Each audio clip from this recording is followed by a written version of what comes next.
Party president ৰাজ্যিক president Bhabesh Kalita ডাঙৰীয়া আৰু বিজেপিৰ বিটিআৰ অঞ্চলৰ সকলো নেতা আৰু কৰ্মকৰ্তাসকললৈ মই কংগ্ৰেচুলেশ্যন দিব বিচাৰোঁ। আমাৰ ডেপুটি চিফ আৰু EM সকললৈ, স্পিকাৰ ডেপুটি স্পিকাৰ সকললৈ আৰু বিশেষভাৱে মই ধন্যবাদ দিব বিচাৰোঁ আমাৰ বিটিআৰ অঞ্চলৰ সকলো জাতি জনগোষ্ঠী সকলো ধৰ্মৰ ৰাইজলৈ যে তেখেতসকলে দীৰ্ঘদিন ধৰি ইয়াত যিটো দুৰ্নীতি অপশাসন চলি আছিলে, যিটো হত্যা হিংসা চলি আছিলে, ইয়াৰ পৰিৱৰ্তন বিচাৰি পেলাই একত্ৰিত হৈ পেলাই UPPL আৰু বিজেপিক ভোট দিছিলে আৰু ইয়াৰ লগতে GJSPৰো এজন কেণ্ডিডেট প্ৰাৰ্থীক তেখেতসকলে ৰাইজে নিৰ্বাচিত কৰিছিলে আৰু ইয়াৰ পিছত প্ৰথমবাৰৰ কাৰণে ইয়াত UPPL, বিজেপি আৰু GSP এটা এলায়েন্স গভৰ্ণমেণ্ট ইয়াত আৰম্ভ হৈছিলে আৰু সেই এলায়েন্স গভৰ্ণমেণ্ট আজি 1 বছৰ সম্পূৰ্ণ হ'ল। সেইটোৱে হৈছে আগৰ চৰকাৰখনে 2900 কোটি লাইবিলিটিছ এটা ধাৰ এৰি থৈ গৈছিলে আৰু ইয়াৰ লগতে গভৰ্ণমেণ্ট অফিচ বুলি ক'লে, গভৰ্ণমেণ্ট ছিষ্টেম বুলি ক'লে যিটো থাকিব লাগে এইটো সকলো দিশৰ পৰাই ধ্বংস কৰি পেলাই তেখেতসকলে এটা নামতহে এটা চৰকাৰ তেনেকুৱা এৰি থৈ গৈছিলে আৰু সেই কথাবিলাক আহি পাই কি আমি ফেচ কৰিছিলোঁ, উপলব্ধি কৰিছিলোঁ যে এইটো ছিষ্টেমটো ঠিক কৰাৰ কাৰণে আমি 1 বছৰে যথেষ্ট কষ্ট কৰিলোঁ, যথেষ্ট ট্ৰাই কৰিলোঁ। ইয়াত দুৰ্নীতি ইমানখিনি মানে অৱস্থাত গৈ পাইছিলে যে ইয়াত কোনো মানুহে চাকৰি লোৱাৰ কথা, কোনো মানুহে ভাল এটা স্কিম ইমপ্লিমেণ্ট কৰাৰ কথাটো ভাবিব পৰা নাছিলে। ইয়াত সকলোৱে অকল মানে খুটা কম্বলৰে এটা ছাপ্লাই হয় তেনেকুৱাই এটা চৰকাৰ বুলি চবে মানি লৈছিলে আৰু এই কথাবিলাক উপলব্ধি কৰি আমাৰ টিমটোৱে আমি কথা পাতি লাহে লাহেকৈ ইয়াতে খুটা কম্বলৰ ৰাজনীতিটো আমি বন্ধ কৰালোঁ। লাহে লাহেকৈ ইয়াতে দুৰ্নীতি যিটো হৈ আছিলে এইটো লাহে লাহেকৈ যিমান পাৰোঁ আমি কমাই আনিছোঁ আৰু সেইটো জিৰ'লৈকে আমি লৈ যাব বিচাৰিছোঁ আৰু আমাৰ চবতকৈ ডাঙৰ এটা এচিভমেণ্টটো হৈছে পিচ এণ্ড ছিকিউৰিটি। বড়োলেণ্ড অঞ্চলৰ ৰাইজে 17 বছৰত মানে ইয়াত এটা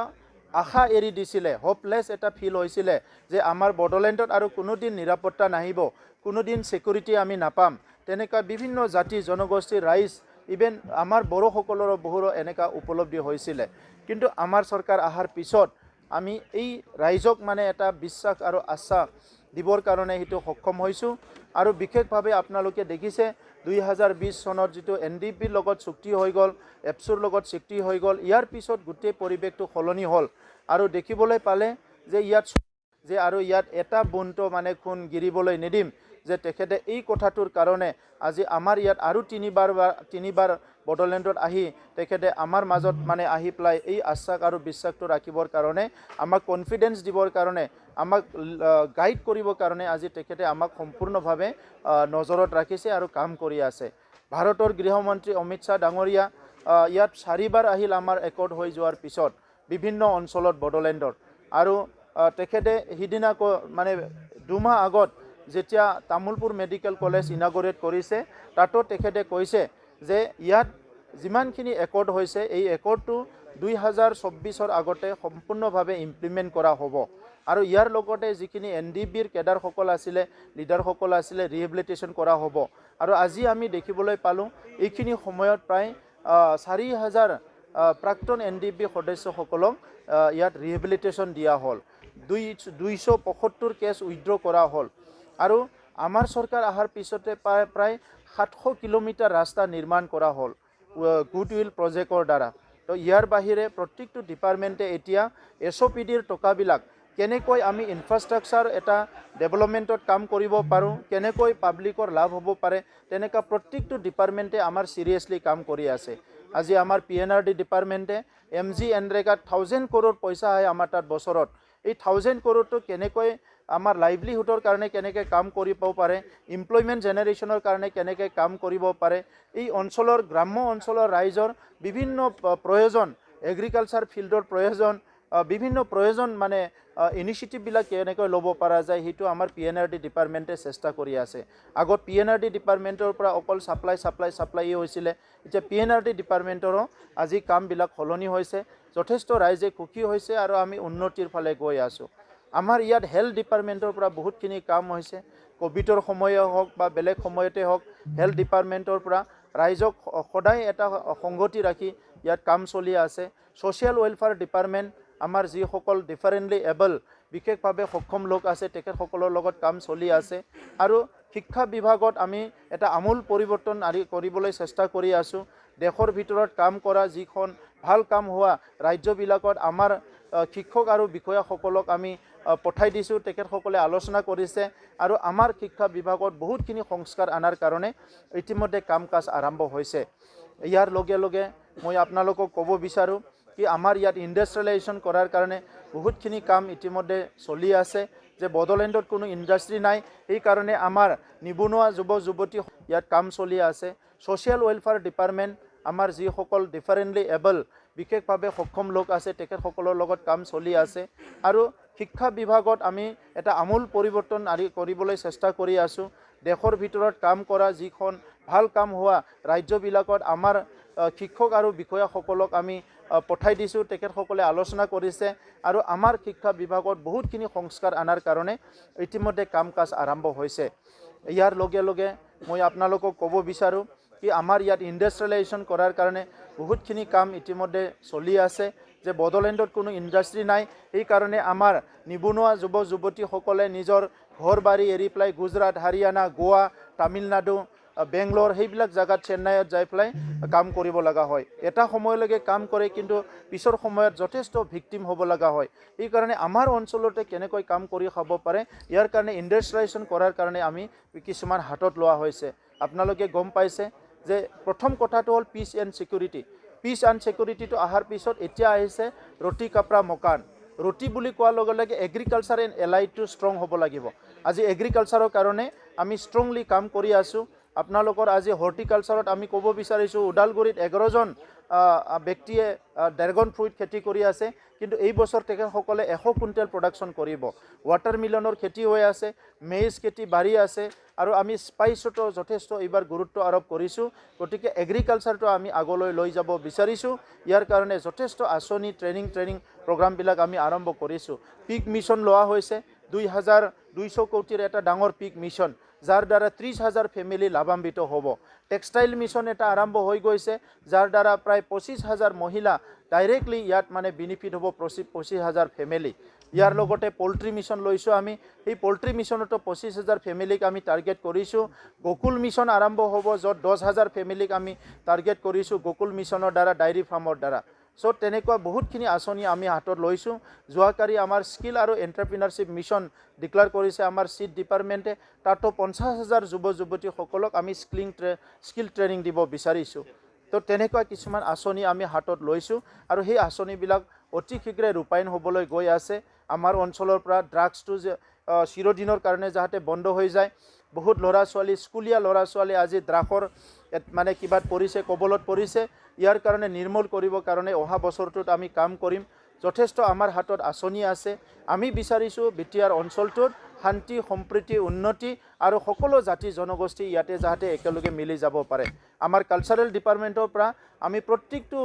জনগোষ্ঠী যেহেতু সংস্কৃতিটো জীয়াই ৰাখিব পাৰে ইয়াৰ কাৰণে আমি এটা মিউজিক স্কুল আমি ৰাভাৰ কাৰণে এটা মিউজিক স্কুল বড়োলেণ্ডত বড়োৰ কাৰণে এটা মিউজিক স্কুল ইয়াত গাৰোৰ কাৰণে মিউজিক স্কুল সান্থালী সকলৰ কাৰণে মিউজিক স্কুল সকলো জাতিৰ কাৰণে এটা মিউজিক স্কুল আমি খুলি দিব বিচাৰিছোঁ হেণ্ডলুম ক্লাষ্টাৰৰ ক্ষেত্ৰত প্ৰত্যেকটো জনগোষ্ঠীৰ সাজপাৰবিলাক যাতে ইয়াতে প্ৰডাকশ্যন কৰিব পাৰে ইয়াৰ কাৰণে প্ৰত্যেকটো জনগোষ্ঠীত এই বছৰত আমি এটাকৈ হেণ্ডলুম ক্লাষ্টাৰ দিবলৈ ওলাইছোঁ আৰু ইয়াৰ লগতে সকলোৰে ভাষা সংস্কৃতি এইটো শেডিউল লেংগুৱেজ হওক বা আনশেডিউল লেংগুৱেজ হওক প্ৰত্যেকটো ভাষাকে বড়োলেণ্ডত সমান মৰ্যাদা দি জীয়াই ৰাখিবৰ কাৰণে প্ৰথম কথা হ'ল আমি এনাউন্স কৰিছিলোঁ ইলেকশ্যন আগত ছেক্ৰেটাৰিয়েটৰ আগত এটা প্ৰকাণ্ড ৱাল হ'ব যি দেৱালত মানে প্ৰত্যেকটো জনগোষ্ঠীৰ ভাষা ইয়াতে লিখিত থাকিব আৰু ইয়াৰ লগতে সেই ভাষা সংস্কৃতিটো আগুৱাই লৈ যোৱাৰ কাৰণে আমাৰ বিটিআৰ চৰকাৰে প্ৰত্যেকটো সাহিত্য সভাক আমি অনুদান দিম আৰু ইয়াৰ লগতে ছাত্ৰ সংগঠনসকলৰ লগত আমাৰ ফ্ৰিকুৱেণ্টলি আলোচনা হৈ আছে তেখেতসকলক কমিউনিটিটো আগুৱাই লৈ যোৱাৰ কাৰণে ইউথসকলক নেতৃত্ব দিয়াৰ কাৰণে আমি তেখেতসকলক সকলো দিশৰ পৰা সহায় কৰিম তো সেইকাৰণে এটা বছৰটোত আমি গুড গভৰ্নেন্সটো বহুত আমি নজৰ দি আছোঁ যোৱা সময়ছোৱাত আমাৰ BTC ছেক্ৰেটাৰিয়েটত অফিচাৰসকলে কেতিয়াবা আহে কেতিয়াবা নাহে কেতিয়াবা 12টাত আহে কেতিয়াবা 1টা বজাত গুচি যায় বিটিআৰৰ 4খন জিলাৰ বিভিন্ন অফিচত মানুহ বিচাৰি নাপায় ডক্টৰ বিচাৰি নাপায় এইখিনি ঠিক কৰাৰ কাৰণে আমি এতিয়া ফোকাছ কৰিছোঁ আৰু জানুৱাৰী মাহৰ 1 তাৰিখৰ পৰা আমি সকলোকে আমি সকুৱাই দিছোঁ যে 10টা বজাত সকলো অফিচত আহি পাব লাগিব আৰু 5টালৈকে অফিচত থাকিবই লাগিব। যদি কাৰোবাৰ ভেলিড ৰিজন নাই যে বেমাৰ হৈছে কিবা হৈছে ঘৰত কোনোবা মানে বিয়া বাৰু হৈছে কিবা এটা ডাঙৰ প্ৰগ্ৰাম হৈছে ইয়াৰ বাদ দি কোনোবা যদি নিজৰ ডিউটিত মানে তেখেতে যদি অলপ মানে নেগলিজেন্সি কৰিছে ইয়াৰ ওপৰত একশ্যন লোৱা হ'ব। চ' আমি 32 লাখ ৰাইজে আমাক বিশ্বাস আৰু আস্থাকত ৰাখি আমাক চৰকাৰত আনিছে। অহা বছৰত আমি সেইটো ভালকৈ কাম কৰিবলৈ গৈ আছোঁ। মই বিশেষভাৱে ধন্যবাদ জনাব বিচাৰিছোঁ অসমৰ মুখ্যমন্ত্ৰী ডক্টৰ হিমন্ত বিশ্ব শৰ্মা ডাঙৰীয়া, যিয়ে নেকি অসমত নতুন ৰাজনীতিৰ এটা কনচেপ্ট এটা ডেভেলপ কৰিছে, যিয়ে নেকি কৰ্ম সংস্কৃতিটো আজি ৰাজনীতিক ক্ষেত্ৰতে হওক বা আমাৰ প্ৰশাসনিক ক্ষেত্ৰতে হওক দাঙি ধৰিছে। তেখেতৰ আজি কাম কাজবিলাক আমিও সকলো অনুসৰণ কৰি আছোঁ আৰু তেখেতে আমাৰ বড়োলেণ্ডৰ ৰাইজক ইমানেই ভাল পায় যে তেখেতে 24/7 যিকোনো এটা ঘটনা হ'লে তেখেতে আমাৰ খবৰ লয় আৰু সেইকাৰণে মই তেখেতক ধন্যবাদ জনাইছোঁ। তেখেতৰ গাইডেন্স আৰু নেতৃত্বত বড়োলেণ্ডৰ 5খন জিলাকো আমি আগুৱাই লৈ যাব পাৰিম সেইটো আমাৰ বিশ্বাসত ৰাখিছোঁ। আৰু ইয়াৰ লগতে মানে ভাৰতৰ প্ৰধানমন্ত্ৰী নৰেন্দ্ৰ মোদী ডাঙৰীয়া, গৃহমন্ত্ৰী অমিত শ্বাহ ডাঙৰীয়া, মই তেখেতসকলক ধন্যবাদ জনাইছোঁ যে ডক্টৰ হিমন্ত বিশ্ব শৰ্মা ডাঙৰীয়া, যিয়ে নেকি অসমত নতুন ৰাজনীতিৰ এটা কনচেপ্ট এটা ডেভেলপ কৰিছে, যিয়ে নেকি কৰ্ম সংস্কৃতিটো আজি ৰাজনীতিক ক্ষেত্ৰতে হওক বা আমাৰ প্ৰশাসনিক ক্ষেত্ৰতে হওক দাঙি ধৰিছে। তেখেতৰ আজি কাম কাজবিলাক আমিও সকলো অনুসৰণ কৰি আছোঁ আৰু তেখেতে আমাৰ বড়োলেণ্ডৰ ৰাইজক ইমানেই ভাল পায় যে তেখেতে 24/7 যিকোনো এটা ঘটনা হ'লে তেখেতে আমাৰ খবৰ লয় আৰু সেইকাৰণে মই তেখেতক ধন্যবাদ জনাইছোঁ। তেখেতৰ গাইডেন্স আৰু নেতৃত্বত বড়োলেণ্ডৰ 5খন জিলাকো আমি আগুৱাই লৈ যাব পাৰিম সেইটো আমাৰ বিশ্বাসত ৰাখিছোঁ। আৰু ইয়াৰ লগতে মানে ভাৰতৰ প্ৰধানমন্ত্ৰী নৰেন্দ্ৰ মোদী ডাঙৰীয়া, গৃহমন্ত্ৰী অমিত শ্বাহ ডাঙৰীয়া, মই তেখেতসকলক ধন্যবাদ জনাইছোঁ যে আজি BTR একৰ্ডৰ ইমপ্লিমেণ্ট কৰাৰ কাৰণে তেখেতসকলে আমাক সহায় কৰি আছে আৰু আমাৰ গাৰ্জেন হিচাপে তেখেতসকলে আমাক সদায় গাইড কৰি আছে। ইয়াৰ কাৰণে ধন্যবাদ জনাইছোঁ। BTR অঞ্চলত ফাণ্ডৰ বহুত ক্ৰাইচিছ আছে। আমাৰ ৰেভিনিউটো আমি মানে 10 গুণ বেছি কৰাৰ কাৰণে যি ৰেভিনিউৰ চ'ৰ্চ আছে সেইবিলাক আমি এক্সপ্ল'ৰ কৰিছোঁ আৰু আমি আশা কৰিছোঁ 2022 চনৰ পৰা আমাৰ ৰেভিনিউটো বৰ্তমানতকৈ আমাৰ 10 টাইমছ বেছি আমি ৰেভিনিউ পাবলৈ সক্ষম হ'ম। তেতিয়া বহুতখিনি আমাৰ স্কুল কলেজ ৰাস্তা ঘাট নিৰ্মাণ কৰা কামবিলাক আমি ঠিকমতে কৰিব পাৰিম। মই সদৌ শেষত অপজিশ্যনকো ধন্যবাদ জনাইছোঁ যে আৰম্ভণিৰ পৰা শেষলৈকে অপজিশ্যনত যিসকলে আছিলে তেখেতসকলে এছেম্বলিত অহা নাছিলে, কিন্তু আমাৰ যোৱা এছেম্বলিত তেখেতসকলে আহি ইয়াত বিভিন্ন আমাৰ কুৱেশ্যন আৱাৰত তেখেতসকলে অংশগ্ৰহণ কৰিছে, বিভিন্ন মানে ডিবেট তেখেতসকলে অংশগ্ৰহণ কৰিছে আৰু BTR অঞ্চলত এটা গণতান্ত্ৰিক চৰকাৰটো শক্তিশালী কৰিবৰ কাৰণে পজিশ্যন আৰু অপজিশ্যন দুইটা মিলি আমি আগবাঢ়ি যাব লাগিব। সেইকাৰণে তেখেতসকলকো মই ধন্যবাদ জনাইছোঁ।